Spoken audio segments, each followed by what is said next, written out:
Bismillah teman-teman semuanya. Syukur alhamdulillah kita sudah sampai bulan Ramadan.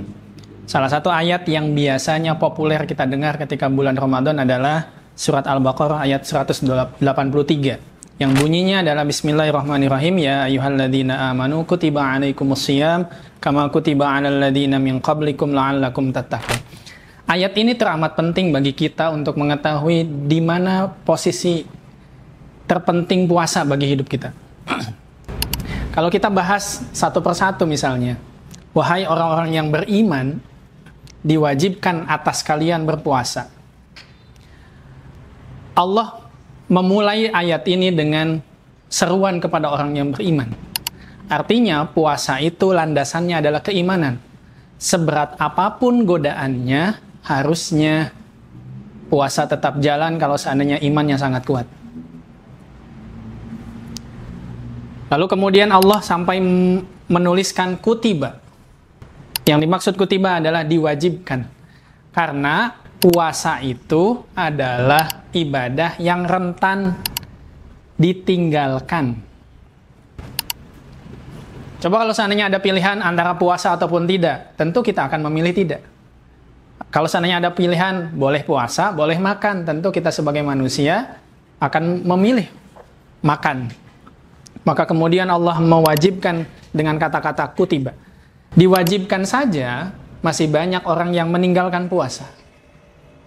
Maka kenapa kemudian ayat ini teramat penting, landasan puasa supaya tetap kuat dalam godaan hari ini begitu besar, yaitu adalah keimanan yang harus kuat. Nah ternyata, ayat ini juga bicara tentang bahwa puasa bukan hanya diwajibkan untuk umat Islam saat ini saja, tapi juga diwajibkan kutiba alal ladzina min qablikum. Tapi diwajibkan juga untuk umat-umat terdahulu. Para nabi dan rasul terdahulu juga melakukan puasa. Contoh misalnya puasa Daud yang dilakukan oleh Nabi Daud alaihissalam. Puasa hari Sabat yang dilakukan oleh Nabi Musa dengan umatnya atau Bani Israel. Dan puasa-puasa yang dilakukan oleh umat-umat terdahulu.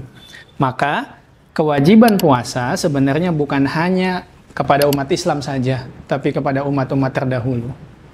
Dan kita juga perlu tahu bahwa puasa tidak hanya puasa jasmani, tapi juga puasa rohani. Ayat ini bicara tentang 3 hal. Yang pertama adalah rukun iman. Di sini ditandai dengan kata-kata amanu. Ini rukun imannya. Bahwa puasa itu adalah implementasi keimanan kita kepada Allah Subhanahu wa taala. Rukun iman yang 6 itu tertuang atau termaktub di dalam kata-kata aman. Nah, rukun Islamnya mana? Rukun Islamnya adalah asyam, puasa. Puasa itu sendiri adalah rukun Islam yang keempat. Ada juga yang mengatakan ketiga. Jadi rukun imannya ada, rukun Islamnya juga ada. Dan yang tidak kalah penting adalah di ujung ayat ini ada kata-kata la'allakum tattaqun.